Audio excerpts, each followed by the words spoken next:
What's up everyone, it's Dakota and welcome back to another Modern video. And this past weekend we had RC Denver. Now typically I would save all the stuff that we had seen from the weekend for the Casual Spikes podcast, which you should totally check out on my channel. We have a few episodes already up. We missed this last Saturday because my co-host Randy was actually in Denver competing in the event, and of course we'll go over his tournament report, everything like that. But we have some controversy here at the end of the RC on the very last round.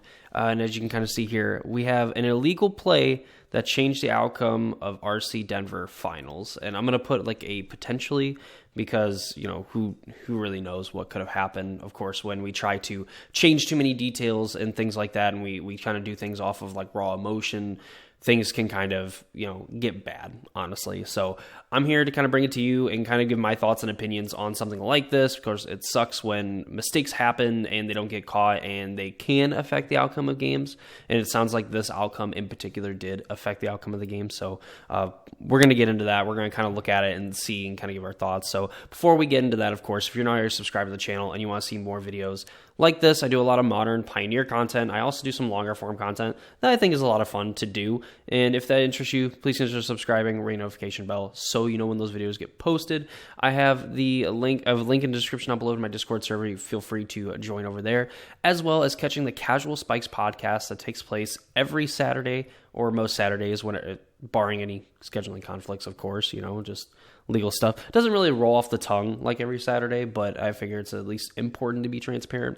But, we post an episode every Saturday. We're going to be going over RC Denver and like the results, the metagame breakdown on day 1, day 2, everything that we did for RC again, we're going to be doing for RC Denver and getting a little bit of personal flair because, like I said, my co-host Randy actually got to be at the event and get to experience it and everything. So that'll be kind of cool to get some insight there. Now, let's go ahead and get to the controversy. So, the illegal play that changed the outcome of RC Denver finals. So, during the game 2 of the RC Denver finals, an illegal play completely flipped the outcome of a match, and I felt it warranted attention. During that game, the Rhinos player casted a violent outburst while missing green mana and won the game off of that illegal play since neither the opponent, the spectators, or the judges noticed. In Game 3, the Rhinos player got an unreal stacked hand and promptly won the match. I'm disappointed that no one noticed this at the finals where such a mistake ended up costing the loser $15K. Clipped for reference below. If the clip doesn't work for you, check day 2 VOD around 8 hours, 25 minutes, 30 seconds in. So, all right.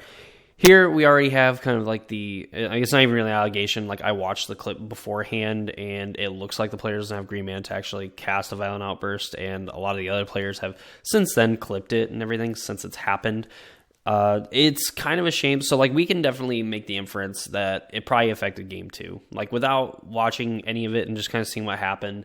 The matchup I believe was Living End versus Rhinos.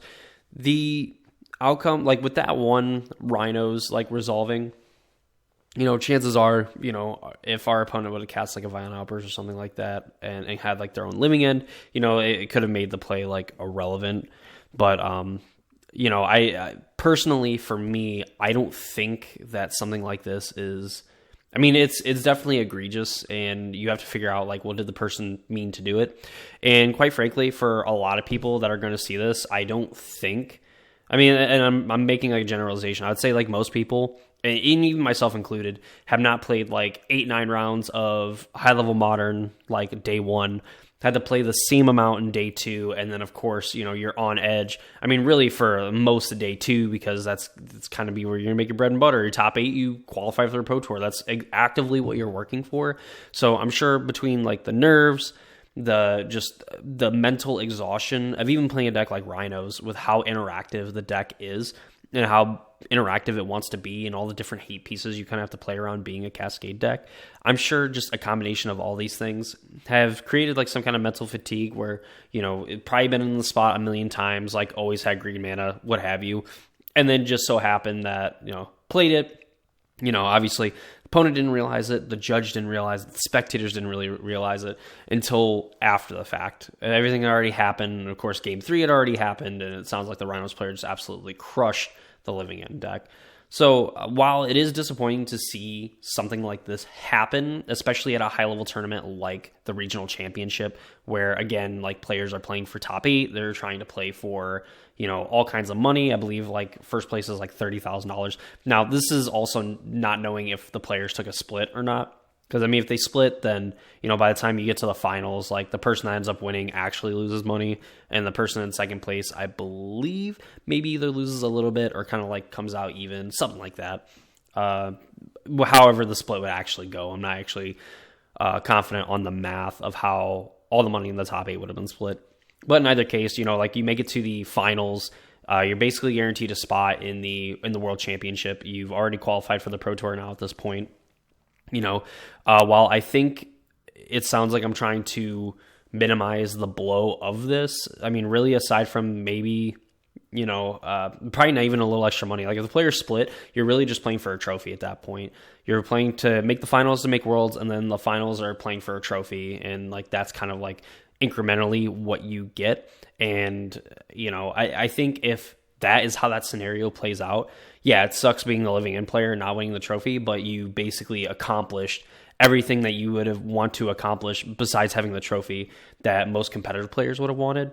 So to say that, you know, game 2, or I mean, even the match was decided on this mistake, I mean, obviously, you know, opponent had the nuts in game 3. I mean, it happens. That's Magic, baby. Like, sometimes you just get variance out of the game. I think Rhinos is one of the best decks to where if you have just an absolutely stacked hand, it's almost impossible for you to lose.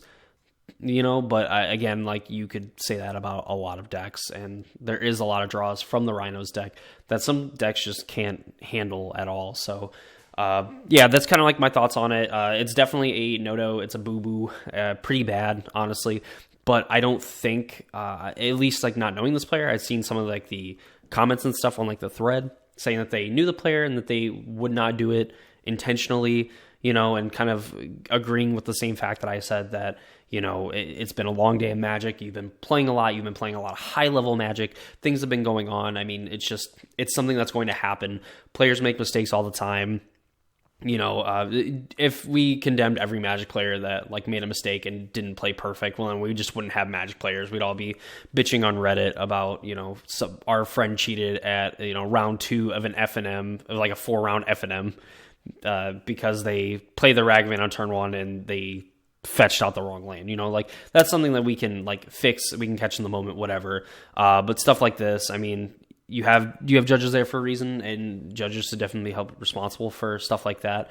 I also kind of think that it goes into like all the different arts and the crazy things going on, because I couldn't even tell like what lands the Rhinos player had in play, you know, to actually like not be able to cast the card that they in question, you know, the Violent Outburst and anything. So, but yeah, that's kind of like my thoughts and opinions on it. We're gonna look at the clip, and you know, we'll let you decide as the viewer if you think it was intentional, not intentional, knowing kind of like the inside thoughts of probably what a competitive player is feeling kind of in that moment. So let's go ahead and shoot over to the video real quick. Here is the clip of the Violent Outburst play. It's on DreamHack Magic's Twitch channel. So if you want to see just the whole event in general, day 1 and day 2, coverage was pretty good. I am always a fan of, you know, coverage from like these bigger events. The matches were pretty cool. I mean, overall, just a really, really sweet event.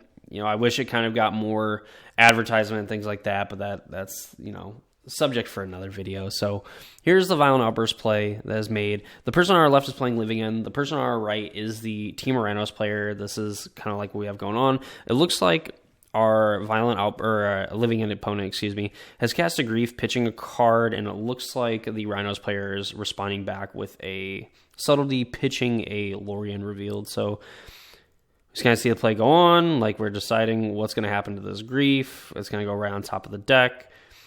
Subtlety is going to get die to its evoke trigger, and then we're going to pass the turn for Aiden, and then Min, at least I'm assuming that's how you pronounce his name, is going to cast a Violent Outburst. And we see that there's like the blue-red surveil land. It looks like a basic island. I don't know what that bottom card is. It looks like it's a legendary land. So I'm tempted to say that it's like the cavern, the gemstone cavern that you can put into play, and it doesn't have a luck counter on it. So currently he has, access to blue colorless or blue-red colorless. You want to look at it, and cast the Violent Outburst. There is a Rhinos that was suspended like the previous turn with this land. I'm assuming that they probably thought that, the gemstone cavern was, something else. It had to have been to kind of get this kind of mix up. But, we see it goes on the stack. And it looks like I didn't actually notice this, but it looks like Aiden kind of like gives kind of pause and like kind of the look like something that like doesn't feel right. Keeps shuffling his cards around, and then that's kind of, that's it. That's the clip.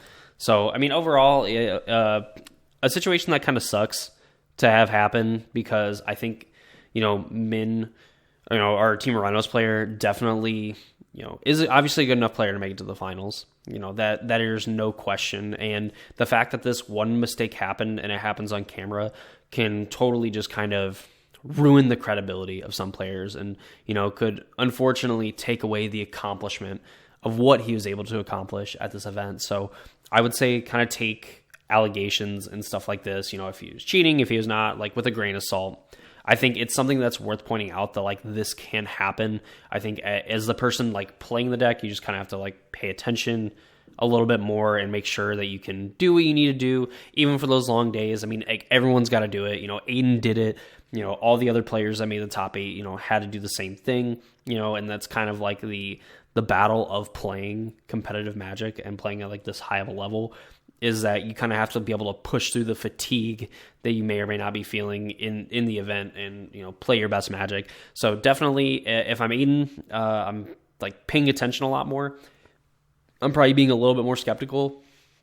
If I'm unsure for even half a second, I'm asking my opponent like how they're playing a spell, whatever. That might seem like kind of a dick move, but when you're supposedly, like, if they didn't play for a split, if you're playing for another 15K, like, I'm definitely asking questions, relatively often, if I even like have a hint of any kind of skepticism or whatever.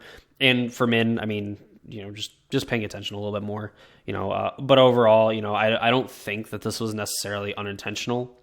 If it does come out that it was intentional, that's one thing, but I like to give people the benefit of the doubt, especially if there was like no other issues with this player throughout the day. Now, if we hear other reports from like other players that have played them, and we can confirm that those other players have played Min and, said like, yeah, he did the same thing to me, but I caught it, whatever, then that's a different story. So that's good for me this video. Hope y'all enjoyed. If you did, please leave a like on the video. Comment down below if, we need to have better judging, or what we need to do to avoid situations like this in Magic. I think with having table judges there, especially it looks like that there's 3 judges hanging around there, that this definitely could have been caught. Like, any one of the 3 judges, Aiden could have caught it, or of course Min himself could have actually double checked to see if he could actually cast the spell and everything, which would have been super unfortunate if he, I guess, realized that he couldn't. It would have been probably an embarrassing moment, and we would be trying to dunk on him, like, oh, play your deck better. But, I think, again, like, the fatigue and like the pressure and everything is kind of like setting in for like both players and stuff in the situation. So, yeah, like the video, comment down below what you think. Subscribe to the channel so you can see more videos about the Modern, Pioneer format, and other longer form content. Check out the Casual Spikes podcast. Join the Discord server. That's good for me. Hope you all enjoy the video, and I'll see you all in the next one.